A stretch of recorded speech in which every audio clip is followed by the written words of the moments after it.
Bonjour chers internautes de la chaîne Léo Njo. Léo, nous sommes à l'Esta à Maboya où des hôpitaux ont été brûlés par les terroristes d'ADEF. Jusqu'à présent, selon les sources policières, 7 morts et des boutiques brûlées, d'autres civils et portés disparus. Nous recevons en exclusivité Léo C. Akilimali, nous le recevons en exclusivité. Il nous parle de cette situation malheureuse qui a été vécue dans la nuit du 19 au 20 octobre 2022. Je suis Mouanam Penzi Manzekele à la présentation. Merci, ne manquez pas de vous abonner sur notre chaîne pour ne pas rater de nos prochaines vidéos. Mais avant de commencer, s'il vous plaît, n'oubliez pas de vous abonner et activer la cloche de notification pour ne pas manquer nos prochaines publications. Top, c'est parti. Jeudi 20 octobre 2022, nous sommes à l'instant à Maboya où le terroriste d'Andef a attaqué la cité de Maboya. C'est la route Beni. C'est la route de Butembo-Beni. Et à l'instant, nous sommes sur place. Nous recevons en exclusivité Monsieur Léonce. Bonjour et bonne arrivée. Bonjour, monsieur le journaliste. Vous êtes sur le lieu du drame où on enregistre des gens. Bilan provisoire, c'est 7 personnes, 7 civils, donc 7 personnes. Il y a des femmes, des militaires, il y a un médecin, il y a aussi des malades et d'autres portés disparus après donc, les ADF qui ont attaqué la cité de Maboya. Vous êtes sur les lieux, parlez-nous de ce qui vient de se passer ici. Voilà, c'est une désolation totale que nous exprimons tel que vous voyez tout le monde. En fait, une fois encore de plus, l'ennemi de la paix, l'ADF, est arrivé. Et comme il le fait toujours dans sa toute liberté, il a tué, il a égorgé, il a calciné, il a brûlé des hôpitaux, il a pillé des boutiques, il a égorgé, donc il a fait tout ce qui lui a plu. Des sources nous renseignent qu'ils sont arrivés hier la nuit, vers 22 heures, ont commencé déjà à enregistrer les mouvements suspects de la population. Ils ont commencé à crépiter les balles vers 23 heures jusqu'à 4 heures.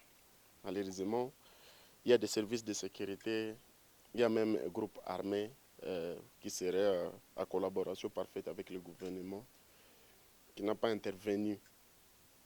Jusqu'à présent, on ne sent même pas la présence de l'autorité locale, parce que, en fait, c'est un truc que moi-même je ne sais pas comprendre. Donc, est-il que l'ennemi est arrivé en toute liberté, il a opéré, il a égorgé. Vous voyez même, il y a un médecin qui l'a brûlé dans l'hôpital. Un autre commerçant, je vis, il a été aussi brûlé dans sa boutique. Donc, c'est bizarre. On se pose la question de savoir finalement qu'est-ce que nous avons fait du mal pour continuer à mériter ça. L'ennemi arrive, nous avons des services de sécurité, nous avons les gens qui sont toujours pavanés, qui sont là pour nous sécuriser, mais il arrive, il opère comme il veut, il rentre, il pille, il prend d'autres personnes en otage, on ne sait pas s'il les réserve et qu'elles sortent. Donc, des hôpitaux, vous sentez, quand on brûle un hôpital et que ça ne motive même pas les autorités, ça ne motive pas ceux qui sont censés protéger les gens, c'est que c'est déjà une enfer. Donc nous vivons une enfer et on ne sait pas chez qui nous devons nous exprimer pour que nous puissions trouver une protection comme il se doit. Oui, c'est la deuxième fois que ces terroristes attaquent ce milieu. La fois passée, ils avaient attaqué Kalunguta, c'est tout près, c'est à peine 2 kilomètres, donc de là où nous sommes à l'instant. Monsieur le Hausse, vous suivez de près cette situation où les ADF sont en train toujours d'attaquer jour et nuit, le sang de civils est en train d'écouler alors que les autorités sont là et alors que nous vivons même l'état de siège où ce sont les militaires qui sont, ils sont en train de diriger cette province. Et vous, quand vous voyez cette situation, qu'est-ce que vous pensez? Bon, c'est une désolation totale, comme je venais tantôt de l'exprimer. En fait, on ne sait pas quoi dire, parce que Nous-mêmes, nous attendons à ce que les autorités fassent leur travail pour qu'ils nous protègent, mais quelque chose qui s'est avéré trop rare et apparemment impossible dans ce qu'ils ont comme mission. On nous a déclaré que cette fois-ci, l'état de siège viendrait finir cette histoire et que nous allions vivre l'espoir de paix. Mais on est très désolé puisque ce que nous constatons, c'est maintenant, nous sentons que les choses sont en train de s'empirer davantage. Ça se voit au point de vue nombre, au point de vue même les méthodes, au point de vue des espaces. Parce que cet espace, avant l'état de siège, cet espace de Maboya n'avait jamais été attaqué. Aujourd'hui, pendant l'état de siège, voilà, il vient d'être attaqué d'une façon qui inquiète tout le monde, d'une façon peu terroriste, d'une façon qui laisse à désirer. Donc, c'est une désolation totale. Et en plus de ça, c'est ça également, comme je venais de dire, Maboya, c'est la première fois. Donc, ça démontre qu'il y a déjà extension au point de vue géographique des atrocités. Parce qu'avant l'état de siège, les atrocités étaient concentrées dans la zone qu'on appelle communément Triangle de la mort, c'est-à-dire la zone qui est entre Ben Kassindi, Ben Luna et Luna Kassindi. Mais aujourd'hui, pendant l'état de siège, il en est quelques mois après. Non seulement les massacres se déroulent dans cette zone du triangle de la mort, mais aussi au-delà, notamment ici à Maboya. Récemment, c'était ici à côté à Kalunguta, et quelques mois avant, c'était encore dans la ville de Butembo. Et donc, pendant l'état de siège, il y a une forte extension géographique de ces massacres. Pas seulement l'extension géographique, mais aussi l'extension à terme de victimes, puisque aujourd'hui, selon ce qui a révélé, par exemple, le rapport de l'honorable Tempo Sotam, on est déjà au-delà de 20 000 victimes. Nous sentons qu'il n'y a pas malheureusement une mobilisation de la part des autorités qui peut montrer que nous pouvons espérer que les choses vont changer demain ou après-demain. Au même moment, Maboya, c'est presque les centres qui ravitaillent beaucoup la ville de Butembo, mais aussi la ville de Beni. Pas seulement de cet point de vue géographique, mais le fait aussi qu'on est en train d'asphyxier la ville de Butembo, la ville de Beni, c'est aussi un autre malheur que nous devons subir de ces ADF. Ce qui inquiète plus, c'est que nous avons les autorités, nous avons les renseignements, nous avons la police, nous avons l'armée. Toutes les fois qu'il y a même des alertes, parce qu'il y avait beaucoup d'alertes la semaine passée, qu'il y aurait des attaques des EDF, mais personne n'a pris en compte ces attaques-là.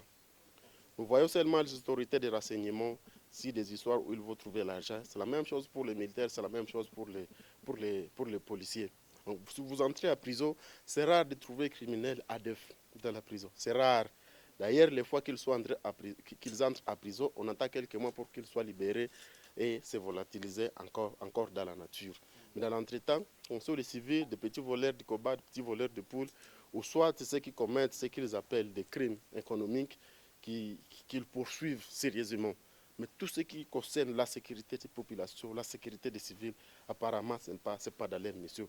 Et ça s'indique même dans tout ce qu'ils ont toujours donné comme propos. Vous aviez vu l'autre dire que la population, c'était une population rebelle. Et donc, lorsque vous considérez déjà une population comme une population rebelle, vous n'avez pas dans votre tête l'idée de sécuriser cette population. C'est malheureusement les conceptions qui nous ont collés. Et apparemment, même pour les rebelles, on dit que quand même il faut les protéger, il ne faut pas les laisser être égorgés comme des mouches. Mais nous, dans leur conception, nous devons avoir été déjà au-delà même des rebelles. Même les bêtes des parcs nationaux, vous sentez qu'elles sont toujours protégées.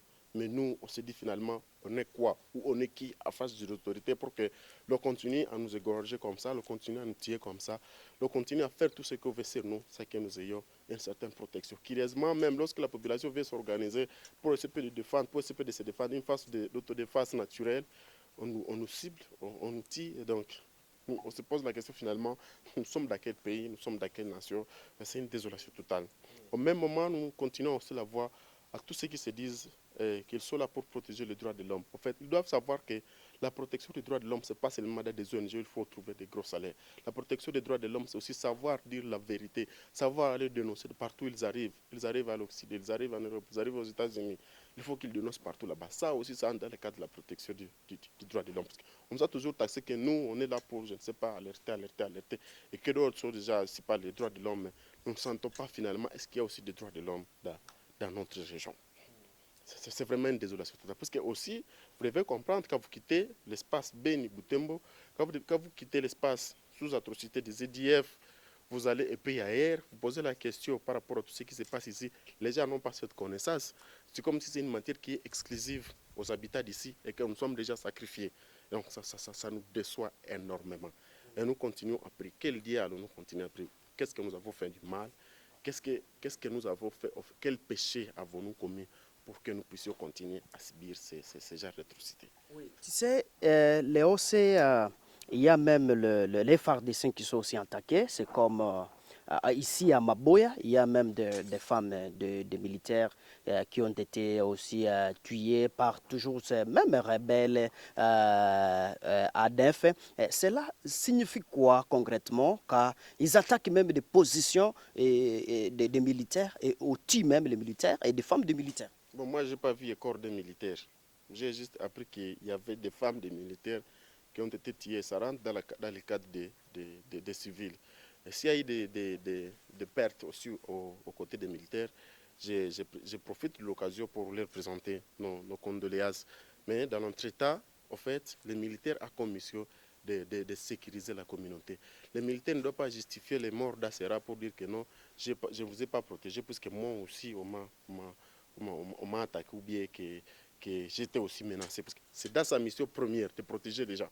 Et lorsque nous subissons ce genre d'atrocités, nous n'avons pas d'autre choix que d'aller nous prendre à côté de ces militaires-là. Parce que c'est eux qui sont censés nous protéger, ce sont nos autorités. Et ils reçoivent plutôt quelque chose pour ça. Nous payons les impôts, nous payons les taxes, puisque en retour, selon le principe des contrats sociaux, ils doivent nous protéger. Et pourquoi nous continuons à payer les taxes? Pourquoi nous continuons à subir ces taxes-là alors que les autorités ne sont même pas en mesure de nous protéger? Elles ne sont même pas en mesure à ce que nous soyons à paix, nous et nos propres biens. Parce que ce qui se passe ici, ça ne sait jamais. Je ne sais pas où dans le monde, où des trucs comme ça se soient enregistrés. Donc, les gens, ils nous arrivent, ils nous tuent pendant toutes ces années. Curieusement même, vous êtes conscient, on ne sait même pas qui réellement nous attaque. Parce que les autorités restent dans la présomption. Vous imaginez, on présume un bandit pendant plus de 10 ans. Les autorités ne savent pas dire que c'est elle qui égorge la communauté, c'est elle qui égorge la population. Mais c'est une déception totale.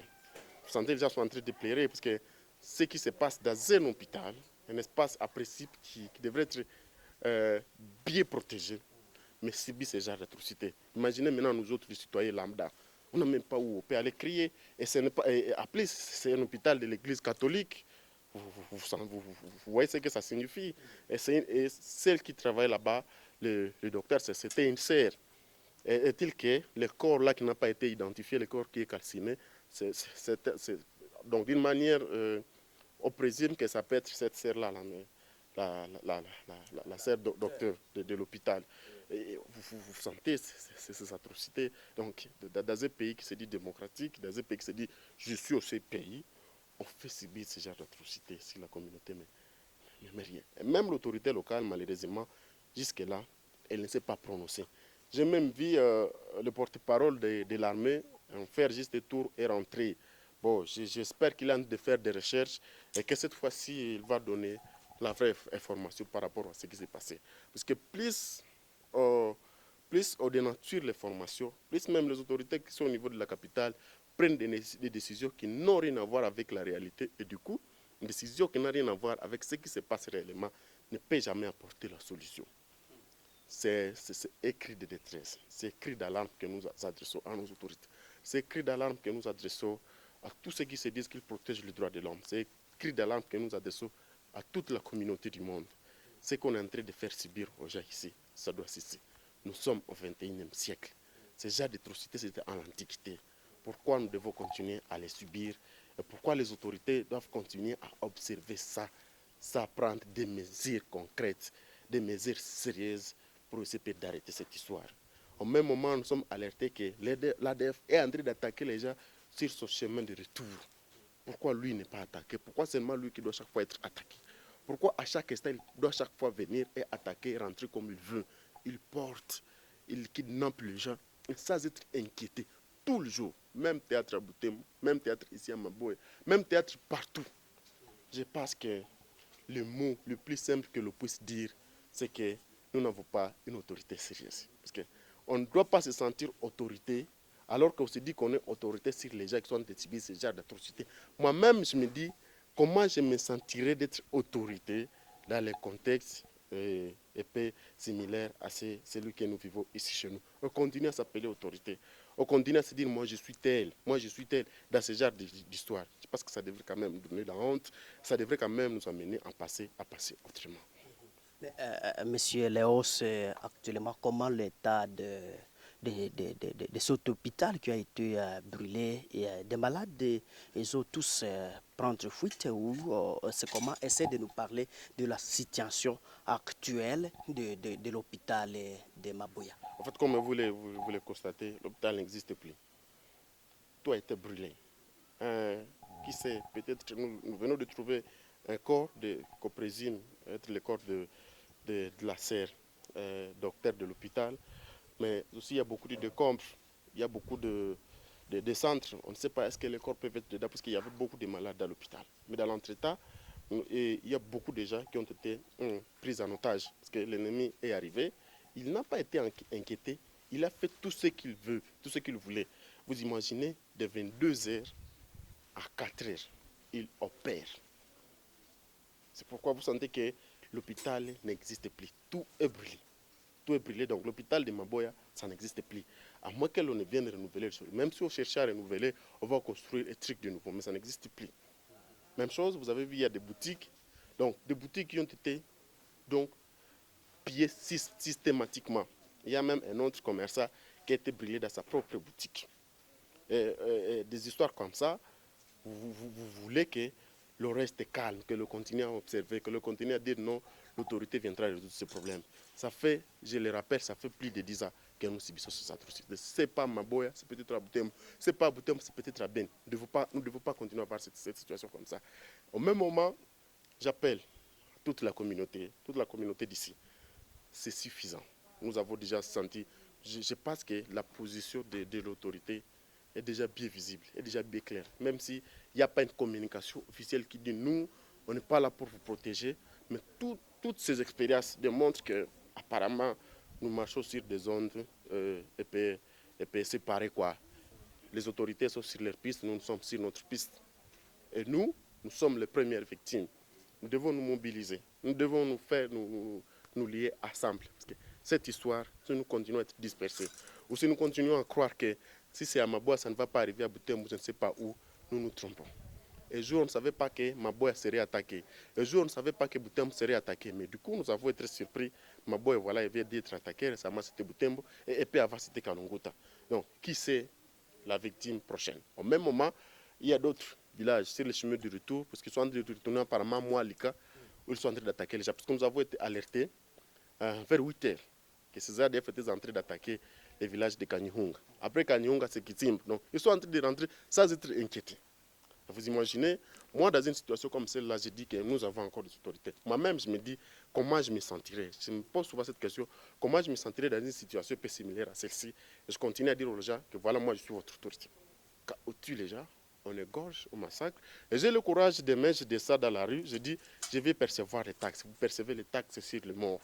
Et vous mangez ça, vous mangez cet argent que vous allez voir dans la sueur de ces gens-là qui sont en train d'être attaqués, qui sont en train d'être égorgés comme des bêtes. Même les bêtes, je le disais, du parc sont mieux protégés. Et donc nous, on ne sait pas se situer. Parce que même le stade de dire que nous sommes encore des hommes, ça on a déjà, on est très en dessous. On n'est même pas considéré comme des hommes. Parce que des histoires comme ça ne doit pas continuer à se passer comme ça. Apparemment même en Afghanistan, même en Irak, ça ne se passe pas comme ça. On veut on attaque un hôpital et personne ne parle. Au contraire, l'autorité, si ça lui plaît, elle dit non, c'est la conséquence des autochtones.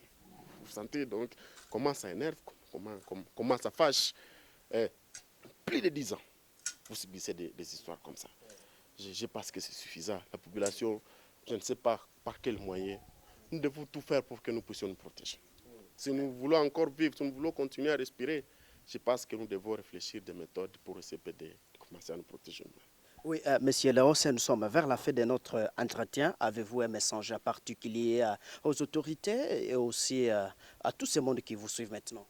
Bon, les messages que je peux adresser à des autorités, bon, je ne sais pas lesquels. Je pense que nous avons nos dictionnaires sont épuisés par rapport aux messages adressés aux autorités. C'est à elles de venir constater, à prendre les responsabilités, c'est tout. Je n'ai pas d'autre message. À tous ceux qui nous suivent, je dois préciser que cette situation, elle touche une partie de l'humanité. Et que ce sentiment d'humain qui nous anime, nous tous, qui pousse les gens à composer de ce qu'ils appellent le droit de l'homme, doit leur toucher encore pour essayer de jeter un regard sur ce qui se passe ici chez nous. Cette histoire doit cesser. On ne peut pas continuer à tuer les gens comme ça. On ne peut pas continuer à attaquer les hôpitaux. On ne peut pas continuer à massacrer les gens à ce 21e siècle où tout le monde se dit être protecteur des droits de l'homme, où tout le monde se veut être de la non-violence. Maintenant, on se dit, moi j'appelle ça, dans mes langages, par rapport à tout ce que j'écoute, c'est ce que je suis tenté d'appeler le siècle des droits de l'homme. Maintenant, pendant ce que je vais appeler siècle des droits de l'homme par rapport à tout le message qui se passe, donc des informations qui se passent, on assiste à des trucs comme ça. Et personne ne veut en parler. Je me dis, franchement, ça doit prendre fin. Merci, Monsieur Léos. Nous sommes à la fin de notre entretien. Merci d'avoir accepté de répondre à nos questions. C'est à nous de vous remercier.